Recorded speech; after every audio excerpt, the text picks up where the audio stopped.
let's talk about the retreat. Yucatan, Mexico, March 16th through the 20th. This year, 2024, our inaugural event. Very, very exciting. So this is Amanda. She is part of Project Yucatan. Project Yucatan is establishing the Bitcoin beach of Mexico in Sisal, right? And throughout the Yucatan. So our focus is mostly the Pueblos Mágicos. So not just in Sisal, we're also in Mini and in Merida. Yeah. So Amanda is on the ground making all the arrangements. It's going to be a magical experience. So we just want to talk a little bit about the retreat to give more details for people who are interested.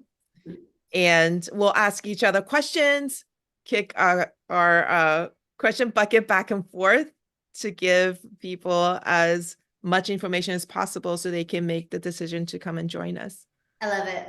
Okay, I have a question for you. Yes. I mean, I'm super honored and super excited that we're doing this together, but I do want to know what made you want to do a retreat in the first place?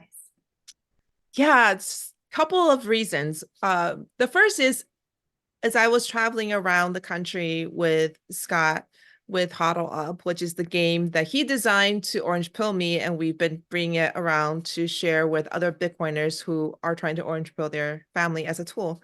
So we've been traveling around to different meetups and events and such, and I just noticed that there are very few women present in a lot of these gatherings. And the women who are present, when I have conversations with them, they all express the same sentiment, which is it's very lonely being a woman in the Bitcoin space. Not only do you feel outnumbered when you go to these gatherings, but also within your own close-knit family friend circle, it's hard to feel so excited and passionate about a subject and then have nobody else want to hear anything about it.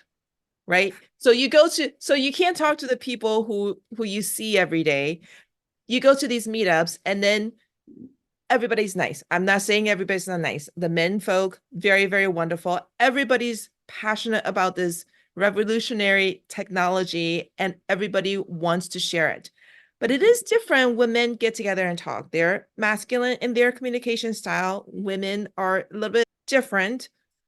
Not one is better than the other, just we talk differently and we connect differently. And I just felt like, what if we could get all the women together? What if we can support each other in a way that only women can do for each other, right? So I started thinking about the gathering, and I started putting out just feelers for different possible locations. And I was introduced to Amanda, and we started talking. And we're going to go into this about the magic of Yucatan, that whole region. But that was one of the first things that sparked the idea for me, was just my travels and conversations with Bitcoiner women and how isolated they feel in this space. The other thing is, I will go on to Twitter. I guess it's called X now, but I will go on to X and I will read these posts, and I mostly pay attention to women posts just because that's what I'm interested in. And I just find myself always coming away feeling really down, because when you're in the Bitcoin space and your eyes have been opened, you've gone down the Bitcoin rabbit hole, you start to see everything so differently. You're seeing all the news differently. You're paying attention to what's going on in the monetary system. You're paying attention to what the politicians are saying and the implications for yourself through the trickling effect of the way the monetary system is set up. And I feel so down. I don't think I have ever come away from Twitter not feeling down about. Oh no, that's terrible. Yeah. Sorry, And it's like something that I can't make non-Bitcoiners understand why, because they don't see what we see. Mm-hmm. Yeah. So this retreat, Mm-hmm. it's so important, I think, for us to fill our own cup, because we're passionate about this subject. We know we should spread the word, but if we feel dragged down, if we feel low energy, then we can't do that work. So those two things sparked my idea for the women's retreat. And now I have a question for you, Okay, shoot. because I actually have never traveled to Mexico, and the things that I hear Never. from never. The things I hear about Mexico are usually about the resorts, Cancun and other places like that. So you started talking about the magic of where you live, Mhm. and I was so intrigued. So I want you to tell people, like, what is so special about where you live? There's a lot that's so special. I know this is going to sound biased, but you'll know and you'll be able to validate this when you get here, everyone that's coming to the retreat. But truly, I started to come here well more than a decade ago, like well more than a decade ago. And I used to spend my winters here with my daughter because I've always been allergic to the cold. So I started to explore here. But the reason why I did that was this seemed like a pretty safe and cultural place because my daughter was young and I wanted her to learn new culture and to integrate. And there's not, when you dig in, there's not a lot of cities that you can find that, as a single mother with a 12-year-old that you're going to feel and you don't speak the language taking your child. And after our first winter here, we started to come every single year. So because there's something it's magical. It's the only way I know how to say it. So I've lived in Bali and I've lived here. I used to live in Canada. I'll never do that again, but I've lived in both. So as you know, Bali is like retreat central, right? This is where most people go for the retreats. However, and there is a beautiful energy there. Like there's a manifesting energy there that is palpable, but it's different than here. Like this is the Merida, the main city that we're in, is actually the very first Mayan settlement ever. So this city was actually built by the Mayans, which is really cool to me because like if you look into Mayan history and all the things that go back, like there's a lot of Mayan influence that's like really affected us all along the way. So we had like when I first started coming here, it's like, whoa, like that's where I went to. Chichen Itza was much different back then. There wasn't, 1,000 tourists at the pyramid. But back then, when you went, you could feel an energy there. And I know this sounds silly, but it's legit. Is when you're here, you have to actually be really careful what you manifest because it usually comes, but you have to be careful in how you ask for things because sometimes you often get what you ask for here. You'll notice when you're here, it's weird, but it is, I just always call it the Mayan magic because it's like manifestation nation here. So like we have all the pyramids, we have cenotes, we have nature, we have a city. I think we're one of the safest cities in all of North America. Like definitely in the top 3. I just don't know where we are in the top 3. So for a city of over 1 million people, that makes it pretty special. I don't even lock my door. I'm not gonna tell you where I live, but I don't even knock my door. You don't have to here. Like it's a special place. It really is. I think we have everything. We're 20 minutes to the beach. We have the city. Like it's magical. Yeah. Sorry. So Rant. let's talk about the details of this retreat Yes. that we dreamed up together. So excited. So one of the things that I think I really want to achieve with this retreat is just the emotional space for women to reflect inwardly. We were talking before, I don't believe that anybody can give you answers that your body itself doesn't already have. And if you would just turn your attention inward, you'll get the answers that you need. You'll get the healing and you'll get the restoration that you need. But you can't do that if you're running your day-to-day life because there's not that emotional space. So the main goal that I have when I was dreaming up this retreat with you was just to be able to create that emotional space for women to reflect internally and find their own answers. And we decided to achieve that through different ways. So do you want to talk about some of the magical places we're going to bring them to? Yes. Okay. Top favorites. Okay. Can I give my number 1 favorite and then you give yours? Yeah. I don't know if they're different, but let's see. Okay. My number 1 favorite that I'm most excited about is doing Uxmal pyramid with everybody together. Because actually, like I have goosebumps talking about it because to me it's a really magical day because number 1, it's a pyramid that's still standing from all the way back. And it's not just a pyramid, it's actually a whole town. Like it's a town of pyramids. We can still walk to the top. We can still actually go inside the pyramid. Like it's manifestation energy there that's like you can feel it. There's so much nature around. There's peaceful areas where we're going to be able as a group to have our own space where we don't have all these tourists around us and we can do some energy and manifesting together. And then we're going to one of my favorite cenotes, which is pretty local.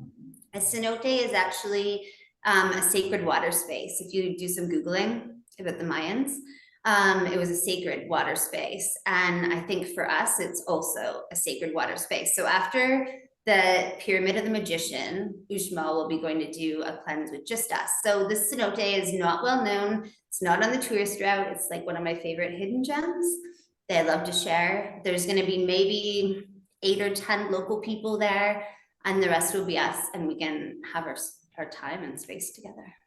That's my fave. Your Yeah, turn. that sounds amazing. My favorite, I think every single day is my favorite. I know, right? I'm really looking forward to the day we will spend in Sisal.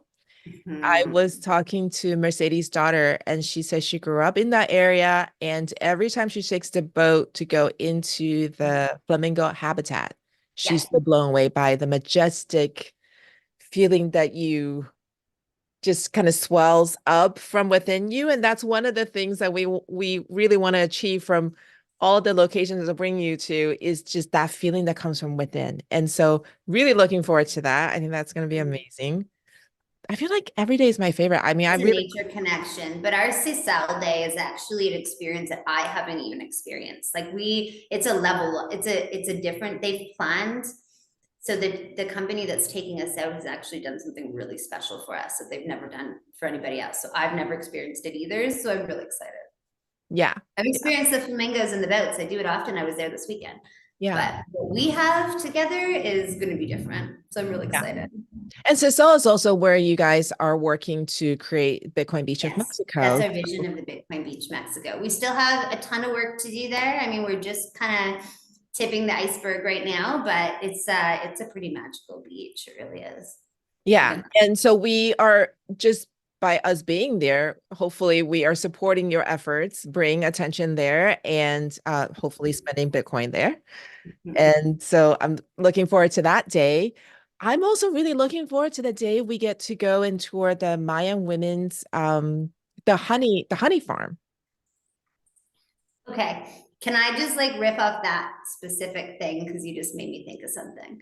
Mhm. One thing that really felt when we were first connected to do this retreat together, there was one thing that I felt aligned with us here in Bitcoin Yucatan so much. So, anyway, that doesn't know, our team leader is Mercedes. She is an incredible woman who was born and raised in Mexico.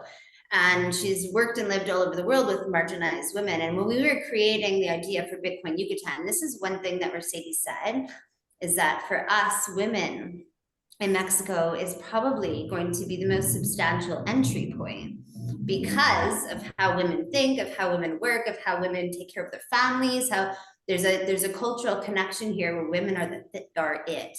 And so when you said I want to do, a retreat for women, I have goosebumps again. I'm like, okay, this is special. So the women of Mani, so Mani, I call it money in jokes, but the town is called Mani. It's a Pueblos Magico, and we are working on hyper Bitcoinizing there as well. So it's along our route. And Mercedes has been doing education with the women in the center, and these women literally run the town. Like they are the entrepreneurs, they're the mentors, they're really amazing. And so this is where all the women energy of Bitcoin actually has been totally like centralized, I guess, in this one area. Is that's really like the big basis of our project right now. So I think with us women being there together with the women of Mani, and when they see us as Bitcoiners and them as new coiners, I think it's going to bring a really awesome connection. Yes, Really, definitely. And also the honey is magical as well. oh, the melatonin Right. honey is. I'm trying not to say it's honey these days because it's actually medicine. It confuses people, right? But the melatonin is special, so you get to actually see how it's made. It's pretty cool. Yeah. And then there's the other day that we are going to spend on a private beach by ourselves, our closing ceremony day. We have Okay, really special stuff planned. are we like giving out? I'm so excited for that day too. That I think is going to be, well, there's a reason why everybody's going to get a little pack of Kleenex in their little swag bag when they arrive, right? Like we have a special bag that's prepared for everybody on their arrival. And there is specific things that we've created in there that you're going to need along this week's journey. And that little pack of Kleenex for that last day that we have together, I think is going to be really good because that day, I think with us being at the beach house, removed from any other humans, it just us. Like we are so removed from everybody else and we're right in front of the ocean and it's just us. So like there's so much releasing that we'll be able to do after everything that we've experienced through the week. I think we're going to become the ocean. It's going to be awesome. Yeah. Yeah. And Really our looking sunset forward to that. ceremony. I mean, we have so many, Yeah. it's going to be special. Yeah. I What don't- about the first day? Because the first day we're spending in the town of Merida, like the whole day, we're just going to be hanging out there. Tell us about that town. Merida, I mean, you can look for yourself, and Merida is a cultural city. So, like I said, this was the first Mayan settlement. Then I don't want to get too far into history because I nerd out a bit, but when the Spanish came over, and of course, you know, there was a war that ensued and whatnot, and literally the Mayans were pretty much pushed out of Merida into the smaller pueblos, aka the Pueblos Magicos, that were Bitcoinizing at this time. Whereas you had the Spanish came into the city and built these big, beautiful colonial buildings. It's like a whole entire city of these big, beautiful colonial buildings. And the pride and history in this town is next level. So like we have rich culture. If you're a foodie, buckle up on day one. Cause like we can literally, it's fun to eat. You can eat at any little roadside stand. And it's food made with pride, made safely, made, you know, in the Mexican way, but it all works. You can, like, everybody has pride in what they do. When we go to the park, you see families come out together and they'll bring their guitars and just start playing for people. Like you feel this, there's an energy of a city, but to me, it's like how cities are supposed to be. There's not sirens and lights, like we can actually all walk together. When the night comes low, everyone lights up, like downtown, there's music playing, people put like their tables of the restaurants out in the street. Like it's a really, it's a people place. Yeah. And we'll just be spending the day together. There's a part of our day where the roads are closed to the public for cars and stuff, and it's just bikes and walking. So we'll all be walking together. You feel there's like horse and buggies go down the street. Like you feel like you step back in time. So it's like a technologically we're advanced. Like we're not missing anything for a city. We're literally not missing anything, but you actually do feel like you step back in time. That's, I think, one of the coolest parts. Mm-hmm. So awesome. So looking It forward is so to awesome. it. I can't wait to share it. Let's talk about some of the stuff that we have planned with the local brujas. Ah, okay. So, just to give you a little bit of a back on what a bruja is. So there's like a brujo and a bruja. A bruja is like a woman healer, or if you ask the local Mexican people, they'll just say a woman witch or a man witch. And it's not a derogatory term, it's just how it's translated. But to us, it's more like a shaman. So you can look back in history, even go look into some like Don Juan and Carlos Castaneda just to get your own little thing on there. But that goes back to the history of how shamans, brujos and brujas in Mexico have been using nature and plant medicine and energy for healing for so many decades. And it wasn't like Europe where they came and stopped everybody from doing that. Like this kind of thing, like what is it really, apothecary, has been alive and well here. So there's still like modern brujas and brujos. And so we're going to be doing a copal ceremony, which is really, really special. Copal is a resin that I believe it's only in Mexico, but hopefully I'm not wrong. It might be in other places, but it's a tree that's endemic to Mexico. And it's a resin that comes out. This resin has been used for years in energy cleansing, spiritual cleansing. Many women locally and brujas will tell you at 7 p.m. in their homes, they burn some copal because any of the night spirits that come out to play will usually leave when these things happen. So Yes, we're gonna have some bruja time. And just to emphasize, we're not doing the religious side of this for No, this people who is are about concerned. spirit This and is energy. just Yes.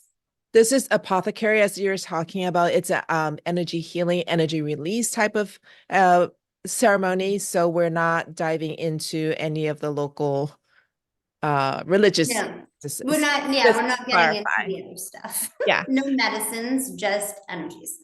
Yes. Yes. Be Yes. adjusting medicines, I guess is the best way to say it. Yeah. And tell me about the Reiki session because I'm really looking forward to that too. Have you ever had a Reiki session before? I brought my daughter to one and I watched from the side. Okay, all right. I think there's a lot of people in this world that say they're a Reiki master, I studied Reiki, or I did this, but I think you already have to have a little bit of a bruja to you to do that. Like you have to already understand and feel and work with energies. So someone who is a strong practitioner in Reiki, like a truly strong practitioner, can move your energies without touching you. So, and you can feel it. And I'm not trying to be super fluffy, but you literally can feel things moving inside of you when you're having a Reiki session, but you're not being touched. Your energy is being moved. And so we have a Reiki practitioner that will be coming to spend time with us. Also, she'll be able to do some before and after sessions for anybody that needs to do any kind of releasing after, right? Mhm. So sometimes you can't get everything out on your own and you just need a little bit of help. So we're going to have that around as well. But this is just a moving of energy. They're not going to be, it's not a focus because we're doing it as a group. This is more like to get you in touch with the feeling of your energy because Yeah. you might not know where your energies are sitting. Or Yeah. if you have an ailment, you might not know that you have it. But once your chi's been moved, you're going to feel it. Yeah. So that's what we're doing. Yeah. So cool. It Um, is. let's touch on the other aspect of the retreat, which is just the building of the friendship. Just like spending time together and not in passing, not like a quick conversation in the hallway. Hi, how are you? How's life? But really experiencing all of these things together. We're going to have sharing circles. We're going to have breathing exercises. We're going to have journaling time. We're going to be really mindful about giving you the emotional space to not only connect with other people, but also to be introspective and connect with yourself. So we'll have evening stretches, we'll have morning breathing. We have Uh, an afternoon quiet time. yes, afternoon quiet So time. lots of times to recollect yourself. We're Yeah, going to be spending a lot of time together. yeah, But yeah, there's things that are going to come up with us internally that you might just need to have a moment to yourself. Or maybe you're so happy you just want to have a little cry and dance it out and you don't feel like doing it in front of others. You can go have your moment. But we're also going to be doing some of that together. Don't kid yeah, yourself. yeah. So looking forward to that. Um, I think have- we've created a lot of safe spaces. yeah. Mhm. And it's going to be a small group. That's the reason we kept it very small in number. We want everybody to be able to hop on the same shuttle and just be able to spend time together. But again, we're going to be mindful of your own emotional battery. Some people have more, some people have less, and that's fine. And we'll be really respectful of each other in that way.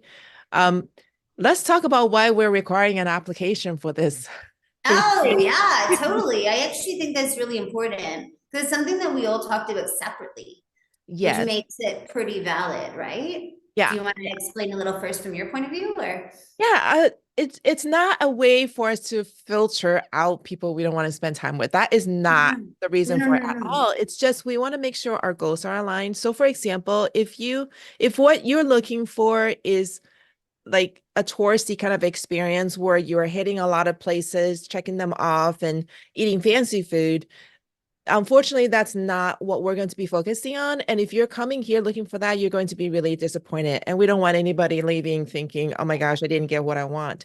If Right. you're looking for that deep connection, if you're looking for the emotional space to be introspective, if you're looking to connect with the Bitcoin action on the ground in Merida and the general Yucatan area, this is the place for you. So that we just want to make sure our goals are aligned Right. and that everybody will be happy who comes on this retreat. And Mhm. again, as I mentioned before, we're keeping the numbers small because we do really want this to be a friendship that you build that will last a lifetime. And in order for you to have that, you really need to be connected deeply and not just in passing and not in a huge, large, group of people. Yeah.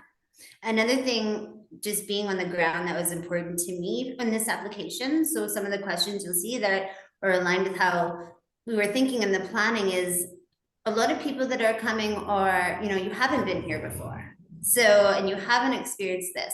So it's important, I think, for me and the rest of our Bitcoin Yucatan team while we're planning is to make sure if you have, any physical limitations that we have what you need. If you so that you don't have to worry about, oh, when I get here, what if? If you have, if you have some kind of health reason you might need to see a doctor or something, we need to know ahead of time so we can help you with these things and organize it. This is supposed to be about you arriving, get to the hotel, and then you're full on bliss. So I think the application, if there's because all of our meals and stuff are included, right? So we need to make sure we have the dietary restrictions. If there's anything you don't like, we need to know ahead of time.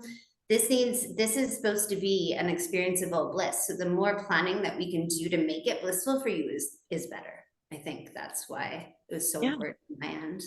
Yeah, definitely. Let's touch on Casa Bitcoin because we didn't get to talk about that at all. It's within walking distance to the hotel. It's definitely walking distance. It's still a bit of a stroll, we're not next door, but it's within Merida Centro and it's a beautiful, enjoyable walk as well. So we'll all be walking together down to Casa Bitcoin. Casa, this will be our very first month actually that we'll be having people in and out of Casa Bitcoin during our retreat. So we actually have a full-time club space that we're just in the middle of some last minute renovations before we can open to public. But this is a hundreds of year old building. That's a very historic building in the downtown in a beautiful neighborhood called Santa Lucia. So this is going to be our full-time club space. For us, because we haven't opened to public yet, for the retreat, it's going to be our space. So this is just going to be, nobody from the public will ever be in. And this is going to be a place where we'll be going to do some workshops together. We'll be having some catered meals there together. We have a beautiful outdoor garden. So, and there's also, like you had said, some places that, if you need a moment, you can have it. I mean, it's a 3-story building with 8 rooms. So, there's lots of spaces for that. I think it's going to be a great little central meeting place for us as well when we're exploring in downtown. We could just slip in and out, Yeah. get some water, have a drink, use a Yeah. toilet, like all those things while we're downtown. So I think it's going to be our nice little, besides our fabulous hotel, it's going to be our second safe space. Yeah. Mhm. Cool.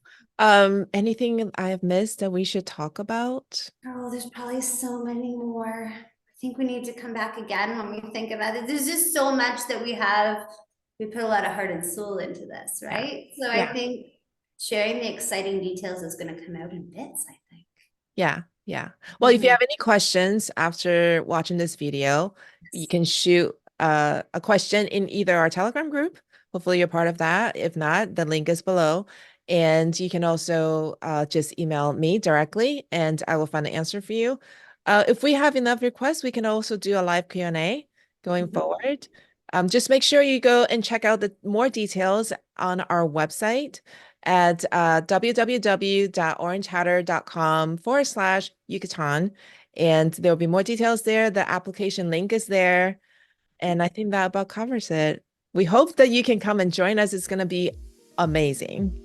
I Amazing. keep calling it Bliss Week. I mean, it's our Yeah. retreat week, but I'm calling it Bliss Week because I'm really excited Yeah, for me too. everything. And I'm really excited to connect with more. I mean, everything that was your reason is the reasons why I'm excited too for doing this. So Yeah. Thank you so much, Amanda. thanks, Thank you. Tali.